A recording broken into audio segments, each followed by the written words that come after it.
It's Darcy, and here is Binge Blog number 3. I did mention that I was going to be talking about the media and its role in binging, but I'm not going to get to that quite yet. So you know what? Probably maybe in a few blogs. It's not a huge topic for me. Well, it's a huge topic, but I don't find it to be directly impacting me at this point. Maybe I'll find out that's really not the case, but for now, I don't feel that it is. So I'm just going to get to more stuff that I've been kind of doing and looking at and reading concerning binge eating. Now, one thing that I did find that was kind of fascinating was the amount of binge eating and how it's impacting everyone.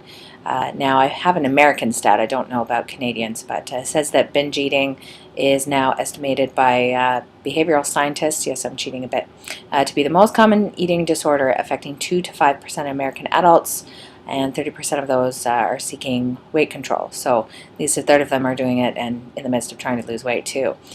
So that's not a big surprise to me, because when you think about it, even like anorexia or bulimia or what have you, there's other eating disorders, and there's a certain extent to which binge eating is a factor, right? So it doesn't really strike me as, actually I'm not too surprised that binge eating is really considered number one at this point. So I think probably it's maybe always been the case, just perhaps not reported.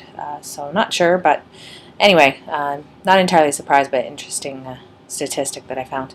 Now I'm still reading Overcoming Binge Eating, and what's interesting is I've gone into a part of the book where it's kind of comparing the 12-step program compared to that of essentially going to like using the cognitive behavior therapy as an option.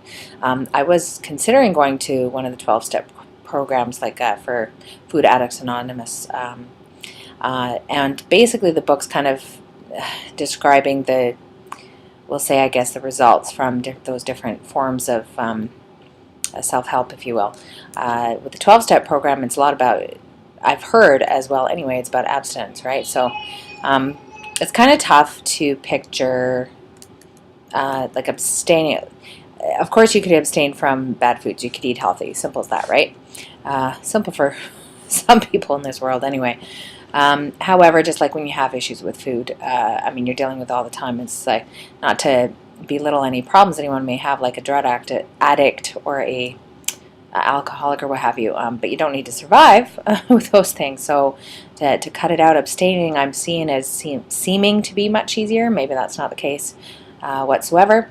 So what the book is kind of saying, and I kind of have to agree with that, is that the reason why that's not working for people is that you abstain from something.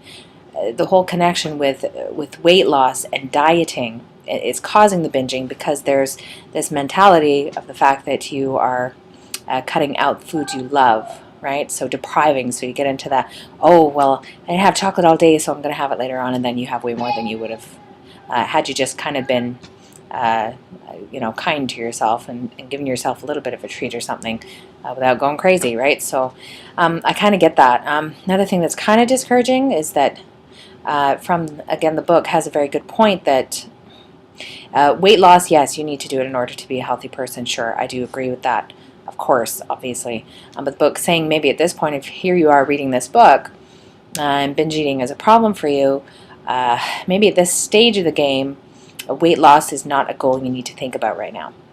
It's not guaranteeing that you'll ever gain or lose a pound ever for the rest of your life or anything like that, but it's just saying, at least, like, it's just because that's kind of part of the vicious cycle. So right now, if you're looking for help for the binge eating, you feel so out of control, even though, yes, being overweight for obvious reasons does impact your health.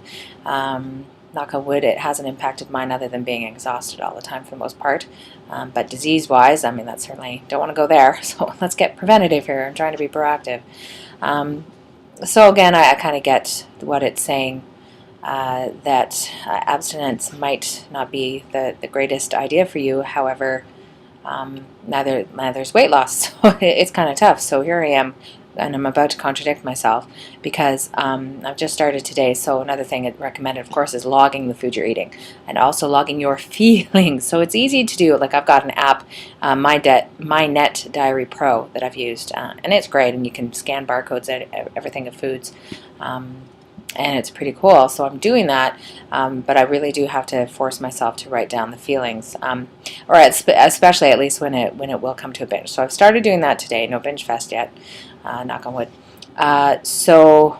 And I get it to note the feelings. You want to start seeing the patterns and seeing why you are binging in the first place, for sure. So right now it's tough because I'm using this app that's about weight loss too, so you can control and see what you're, control what you're eating. But maybe what I need to do is just know that, okay, so if I have to log whatever food I eat, bad or good. I'm still gonna try and lose weight. And if it turns out that that's going to be like if I'm going to start having big episodes of binging, then I know that, okay, the weight loss thing is not working right now, and I really have to just not worry about that. But that's so tough. Again, because then you look at yourself and you could be doing better health-wise, and not just like, oh, hey, looking in the mirror, big factor, of course, but certainly not the only reason. Anyway, so I went to the doctor, and of course we're talking about cognitive behavioral therapy options, whether I'll talk to a counselor or psychologist or psychiatrist, I don't know. So I'm still looking to find somebody. She said it could take a while, so we'll see. One great quote that I found online by Dr. Arvin, and I apologize because I don't remember what type of doctor he was, but it was great. It was, mindfully eating is a conscious act of kindness that leads to greater health, both mentally and physically. So I get it. So if you log your foods, good or bad, if you're just conscious of it, just write it down. Don't, maybe you'll be a little more in control. I get logging food is certainly not a new idea by any stretch of the imagination. I've certainly tried it before. It's so hard to do it though, like on a regular basis, constantly for an indefinite, for a long period of time. But I'm seeing how it's just only for your best interest to do it, right? Now, some other tips I found online as I've been just looking at stuff that I thought was great was one thing: don't restrict. So back to that. One good point that I really loved was that even if you add one healthy thing, eventually, add more healthy things, if I could talk, then eventually the kind of unhealthy things, like maybe one by one, some things will start dropping off and you just won't want them anymore. And certainly, again, there's that connection with foods and a lot of chemicals and processed foods where you won't crave it anymore if you don't eat it as much. So I can see that being very, very possible. But that's the way you should look at it. Hey, if I just add one apple today, then maybe I won't have something else. And also stop striving for perfection. That's a toughie when you're a type A personality. Although, note to self, I just worked out, so I'm looking so fabulous today. Okay, see, that's a very good point. I look beautiful. There's my self-proclamation to be positive. But I'm just trying to say that I look kind of like bummy today, and it's only because I worked out. Okay? So stop striving for perfection. So that's tough. That's a hard one. Get off the scale. For obvious reasons, for whatever reason, for so many people, looking at that number, it just can ruin your frickin' day, your week, your month. And what's scary is that it does not tell you what's going on inside. It doesn't. Like I said, I have a pretty much clean bill of health. Honestly, I'm very fortunate with 100 pounds of weight on me.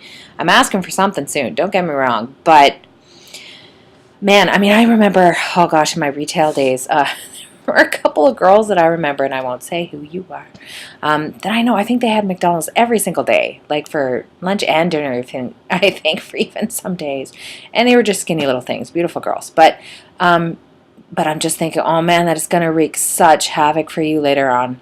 Holy crap. And I'm not saying I wasn't eating poorly too, don't get me wrong, but I'm just saying there's this, the whole stigma thing again. It's like you see a skinny person, oh, they're healthy. An overweight person, oh, they're not. It's so not true.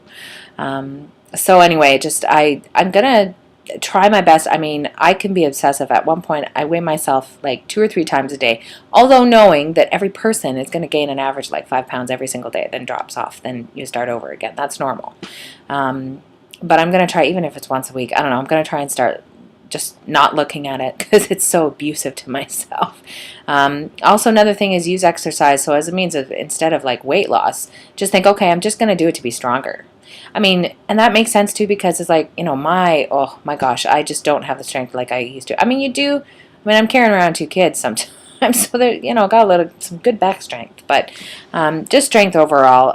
Like even just, oh my goodness, I don't have the mobility I used to. I mean, just stretching, it's like I can't even touch my toes. So even that to improve I'd feel great.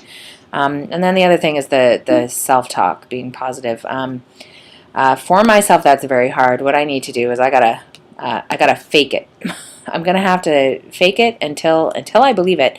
I think I'm going to post things up in front of the mirror, just saying you're beautiful, you're doing a good job. Be like whatever positive affirmations I can give myself. I got to do it.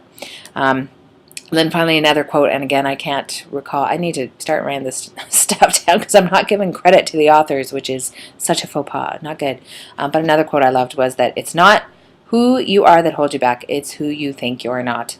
And that's so true. So again, I just need to think about, who cares if I'm not that successful person? At the end of the day, somebody has it worse off than you and somebody has better off than you, and that's it. You just have to know that and accept it and be happy with what you have.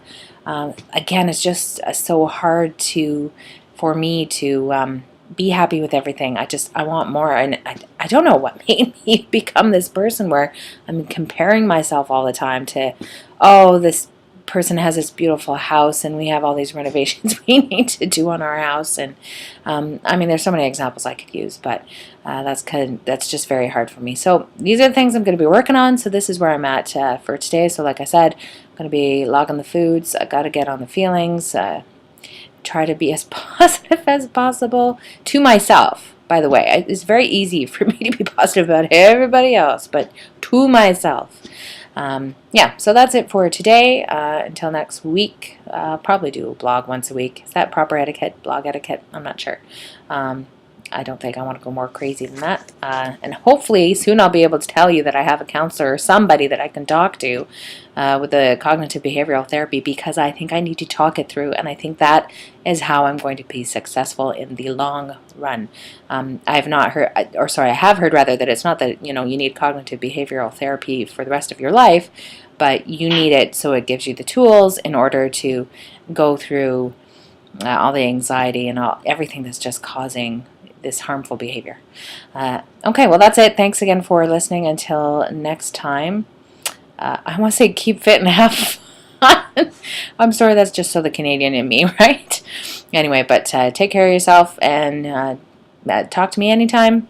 And I appreciate everybody who's supporting me in this again. And till then.